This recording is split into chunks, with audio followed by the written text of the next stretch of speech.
আমরা দিই। কিছু কিছু স্তরে, মাধ্যমিক উচ্চ মাধ্যমিক স্তরেও বই আমরা বিনামূল্যে দিচ্ছি। অনেক পড়ুয়াদের হাতে ৬২,০০০ ছেলে মেয়েকে ২,০০০ কোটি টাকার মতো সফট লোনের মাধ্যমে স্মার্ট ক্রেডিট কার্ড লোন দেওয়া হয়েছে। তারা কত বড় হবে বলুন তো? আগে এই সুযোগটা ছিল না। আমার মনে আছে, আমি যখন কলেজে ভর্তি হই, বাবা মারা গেছেন, মার কাছে চাইতে পারছি না। আমার একটা গলায় মটরমালার হার ছিল, আমি সেটাকে বিক্রি করে দিয়ে কলেজে ভর্তি হয়েছিলাম। আমাদের সময় এসব সুযোগ ছিল না। তাই বলছিলাম যে এই ঘটনাগুলো মনে রেখেই আমাদের মাথায় রাখতে হবে, গরিব হয়ে জন্মানোটা কোনো অপরাধ নয়। বলো তার কি অপরাধ? জন্ম হয়েছে যার পাকে, তোমার ক্ষমা দিয়ে তুমি মানুষ হয়ে গড়ে তোলো তাকে। তাকে মানুষ করে গড়ে তোলা আমাদের কাজ। এবং মনে রাখবেন, আজকে আমাদের বাংলায় তো সমাজ সংস্কার, রাজা রামমোহন রায় থেকে সেটা পাবো না, আমরা তোমরাও পাবে। আমার মনে হলো এটা তো ঠিক, ছেলে মেয়ের ডিভিশন করা উচিত না। মেয়েরা নিশ্চয়ই পাবে অনেক সুযোগ, কিন্তু ছেলেদেরও বাদ দেওয়া উচিত না। তখন আমি বললাম সবুজ সাথী সাইকেল সবাই পাবে, কোনো কাস্ট ক্রিড কোনো কমিউনিটি ব্যাপার নয়, অল গভর্নমেন্ট স্কুলে সবাই পাবে। ক্লাস 9-এ উঠলে এটা দেয়া হয়। এখনো পর্যন্ত মনে রাখবেন 1,15,00,000 ছেলেমেয়েরা সাইকেল পেয়েছে। এবারেও ফেব্রুয়ারির মধ্যে এটাকে কমপ্লিট করে দিতে হবে। সবুজ সাথী অ্যান্ড ট্যাব কোনো রকম বাকি রাখা চলবে না। অর্থাৎ ক্লাস 9-এ পাচ্ছেন ট্যাব, ক্লাস 12-এ পাচ্ছেন ক্লাস 12-এ, ক্লাস 9-এ পাচ্ছেন সবুজ সাথী।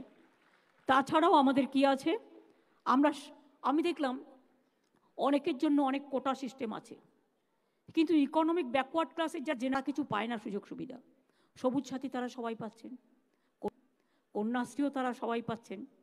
এবার আমি একটা চিন্তা করলাম যে Swami Vivekananda merits cum scholarship programme যদি আমরা করতে পারি, তাহলে অনেক ছেলেমেয়েরা উচ্চশিক্ষায় স্কলারশিপ পাবে। এবং ইট ইজ ফর অল, এটা নয় যে কোনো পার্টিকুলার কমিউনিটি, কোনো কাস্ট, কোনো Creed, it is for all, universal. এবং আগে এই পার্সেন্টেজটা ছিল 75%-এর মতো।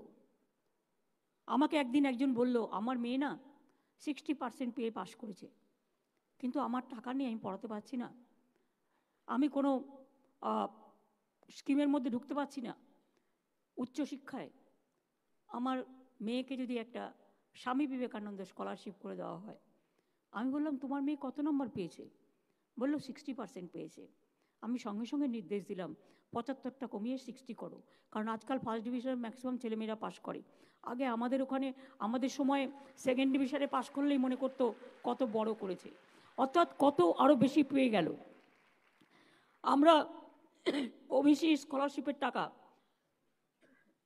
সেন্ট্রাল বন্ধ করে দিল, আমরা রাজ্য সরকারের টাকায় ওবিসি ছাত্রছাত্রীদের জন্য মেধাশ্রী প্রকল্প চালু করেছি। আর একটা নতুন স্কিম চালু করলাম, যেটা হচ্ছে আজ থেকেই চালু হলো, স্টুডেন্ট ইন্টার্নশিপ স্কিম।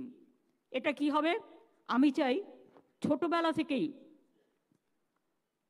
যৌবন অবস্থা থেকেই, ছাত্র যৌবন থেকেই ছেলেমেয়েরা সরকারি কাজের সাথে প্রশিক্ষণ নিতে পারবে, এবং প্রশিক্ষণে তারা যদি সাকসেসফুল হয়, তারা প্রত্যেকের সার্টিফিকেট পাবে। 1 বছরের জন্য ইন্টার্নশিপ দেওয়া হচ্ছে 2,500 ছাত্রছাত্রীকে, এবছর থেকে চালু হলো। কলেজে যারা পড়বে তাদের, এবং কলেজ ইউনিভার্সিটি যারা করতে চায়। তাছাড়াও যদি তারা ভালো কাজ করে, তাদের যোগ্যতার মাপকাঠিতে বিচার করে